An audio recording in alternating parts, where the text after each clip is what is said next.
आप रात में उठते हैं और गरीबों की देख रेख करते हैं। आपने हमारे बच्चों का पेट पाला, अल्लाह आपका पेट आपके बच्चों को आबाद रखे। हजरत उमर फारूक रोने लगे। उस औरत ने कहा तो आपने मुझे बहन कहा और आप रो रहे हैं। आपने मेरे घर में खुशियां दी हैं, बच्चों को खिलाया है और मेरी वजह से आपकी आंखों में आंसू। कहा नहीं मेरी बहन, तेरी वजह से आंसू नहीं, आंसू तो इन जुमलों से आए हैं कि तूने कहा कयामत के दिन में उमर का गरीबान पकड़ूंगी। मेरी बहन मैं तुझे कैसे बताऊं कि मैं ही उमर हूं, अमीरुल मोमिनीन मैं ही हूं, और ये मेरी गलती है कि अब तक तेरे घर की खबरगिरी मैं नहीं कर सका। मेरी बहन कयामत के दिन अब मेरा गरीबान मत पकड़ना। मेरी बहन अल्लाह के दरबार में इतनी गवाही दे देना कि मेरा एक जुमला जब सुना तो इसने मेरे बच्चों को खिला दिया था और अपनी जिम्मेदारी पूरी की। क्या जिम्मेदार देखिए कैसा था, वो अपनी जिम्मेदारी को समझता था। हम अपनी जिम्मेदारी नहीं समझते हैं, अपना हो या पराया हर एक की खिदमत करना ये इस्लाम कहलाता है।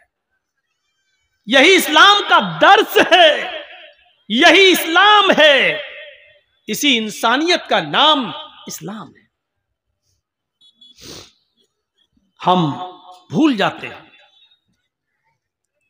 हम फरामोश कर देते हैं।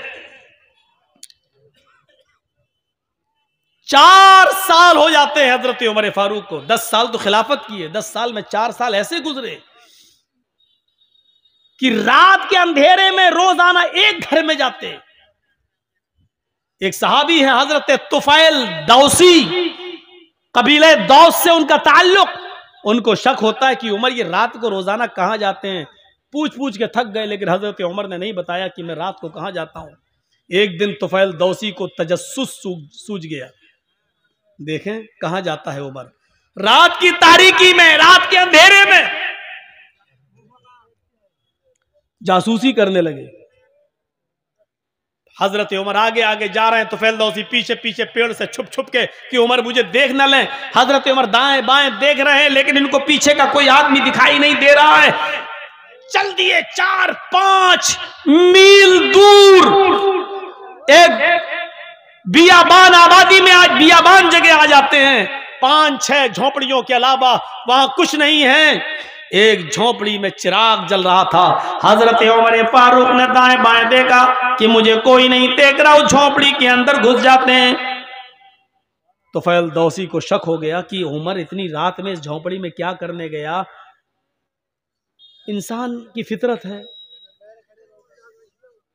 रात के अंधेरे में आप भी अगर दाएं बाएं देखें और कोई ना आपको देख रहा हो, चुपके से आप किसी घर में घुस जाएं, वो भी रात के अंधेरे में, तो मेरे दिल में तो तरह तरह के ख्यालात उठेंगे ही कि आप क्यों गए, इतनी रात में क्यों जा रहे हैं। तुफैल दौसी कहते हैं कि मैं उमर के निकलने का इंतजार करने लगा कि इतनी रात में उमर इस घर में क्या करता है और रोजाना आता है क्या करता है। काफी देर के बाद उस झोपड़ी से जब हजरत उमर निकले और सीधे चले गए, तुफैल दौसी ने कहा जा रहे हैं जाने दो, मैं झोपड़ी में जाके देखूं कि इसमें क्या है। हजरत तुफैल जब उस झोपड़ी में घुसते हैं तो क्या देखते हैं कि एक कोने में चिराग जल रहा है। उस चिराग के पास खजूर के पत्तों की बनी हुई एक चटाई बिछी हुई है। उस चटाई के ऊपर कोई लेटा हुआ है। करीब गए तो पता चलता है कि एक औरत है, और करीब जाते हैं तो पता चलता है कि वो बूढ़ी औरत है, और करीब गए तो क्या देखते हैं कि वो तो आंखों से अंधी है, दांत उसके मुंह में नहीं है और हाथों से कोड़ी और पैरों से लंगड़ी है। हजरत तुफैल उसके पास बैठ जाते हैं, कहते हैं मां। उसने कहा जी क्या मैं तुमसे कुछ पूछना चाहूं तुम बताओगी। उसने कहा बोलो बेटा। कहा ये आदमी जो तुम्हारे पास आया है और अभी अभी यहां से गया है, ये कौन है, क्या तुम इसको जानती हो, क्या तुमने कभी इसको देखा है। कहा नहीं, मैं आंखों से अंधी हूं, मैं क्यों मैं कैसे देख सकती हूं। कहा मां मुझे जल्दी बताओ कि ये आदमी यहां आता है तो कम से कम तुम्हें बताया तो होगा कि मैं कौन हूं।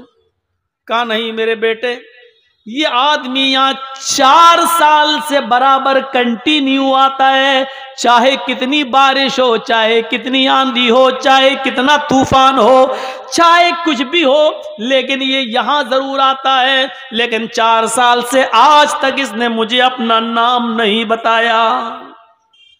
यहां तो 100 रुपए मदरसे में चंदा देते हैं तो नाम के साथ देते हैं कि फला साहब ने दिया है। ऐलान करो मौलाना साहब, 1000 रुपए चंदा देते हैं तो उसमें भी हमें शोहरत चाहिए, फला ने दिया। और यहां बैठे रहते हैं कंपटीशन में, मेरा दुश्मन कितना दे रहा है, अगर उसने 1 दिया तो उसको दिखाने के लिए हम 1200 देंगे, हम 1500 देंगे। ये कंपटीशन है हमारे। सब नेकी बेकार। ये सिस्टम ही पहली बात तो हमें गलत लगता है कि लाइए मौलाना साहब ये 100 रुपए लीजिए, मेरे अब्बू के लिए दुआ कर दी, अल्लाह उनको जन्नत दे। अरे आप मदरसे को चंदा दीजिए, आप दिल में नियत कर लीजिए कि मैं अपने बाप की तरफ से दे रहा हूं, आपको सवाब मिलेगा।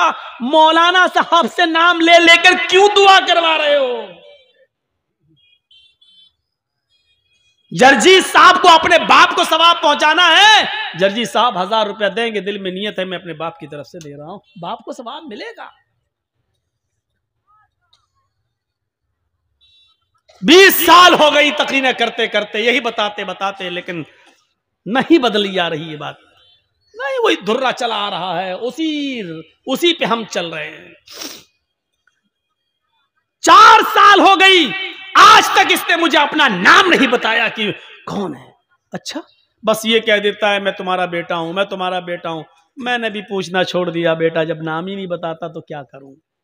तो करता क्या है यहां, करता क्या है ये पूछ रहे हो? हाँ बेटे, इस आदमी के बहुत एहसान है मेरे ऊपर।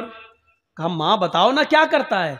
कहा मैं हाथों से कोड़ी हूं, पैरों से लंगड़ी हूं, आंखों से अंधी हूं, मुंह में मेरे दांत नहीं है, मैं चल फिर नहीं पाती हूं, इसी चटाई से एक पलटी खाती हूं, करवट बदल कर मैं नीचे आ जाती हूं, और इसी जगह पर मैं लेटे लेटे लेटरीन कर लेती हूं,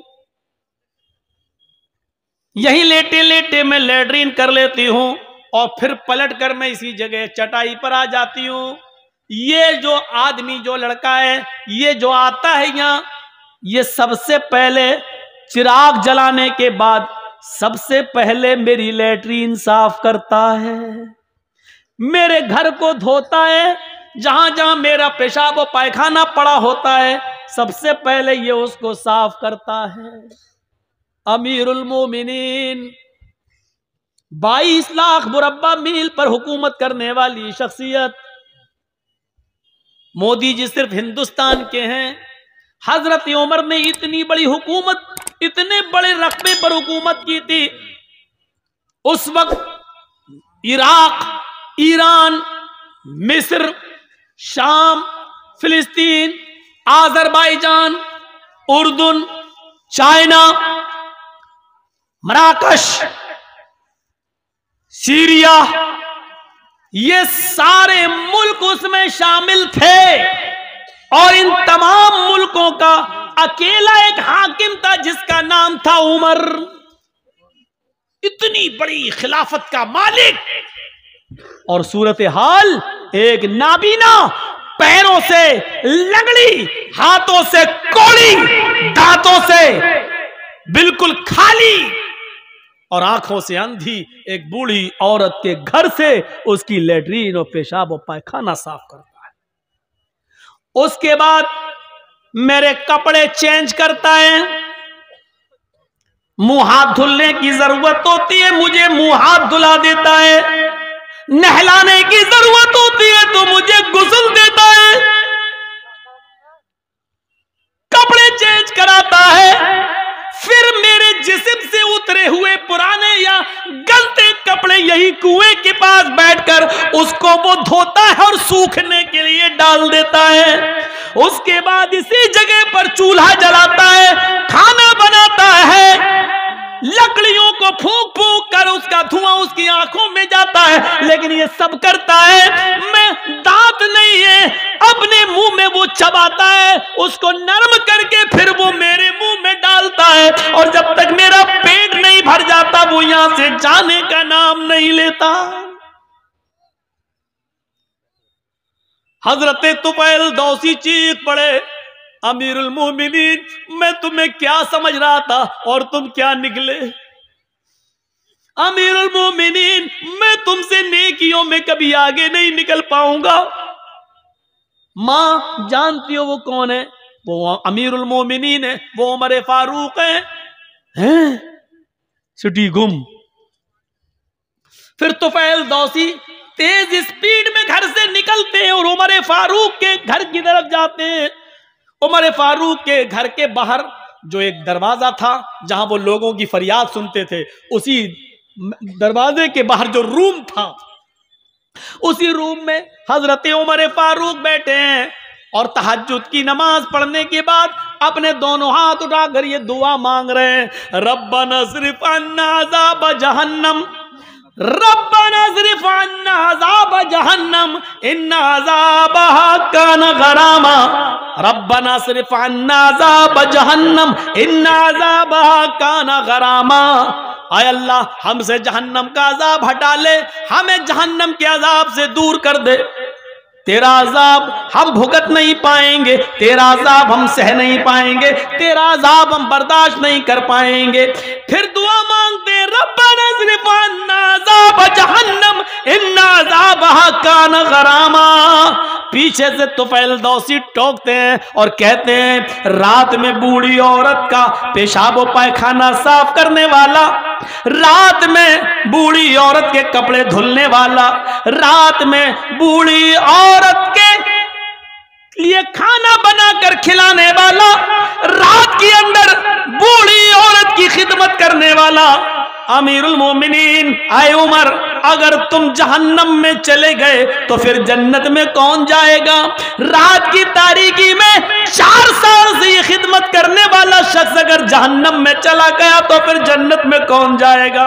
हजरत उमर फारूक दुआ मांगते मांगते पीछे देखते हैं, सामने तो तुफैल दौसी हैं, आसमान पर हाथ उठाए हुए नजरें आसमान पर जमाते और कहते हैं, अल्लाह 4 साल से जो नेकी मैं सिर्फ तेरे लिए कर रहा था, जो काम मैं तेरे लिए कर रहा था, तुझे राजी करने के लिए कर रहा था, आज उस राज को फाश कर दिया गया, आज मेरी बात दूसरे को मालूम हो गई, आज ये नेकी पता चल गई। ओए अल्लाह, मैंने इसको नहीं बताया, इसने पीछा कर करके खुद पता कर लिया। अल्लाह, मेरे इस नेक अमल को रिया नमूद में न लिख लेना, तकब्बुर में न लिख लेना, घमंड के अंदर मेरे इस नेकी को मत लिख लेना।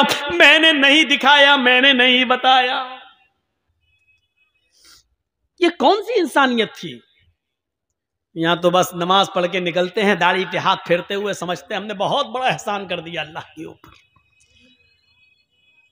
आए मगरिब कहाँ नमाज पढ़ने गए थे, नमाज पढ़ने गए थे, नबी मस्जिद से निकले नमाज पढ़ के, ऐसा लगता है जैसे अल्लाह के ऊपर कितना बड़ा एहसान करके आ रहा है यार।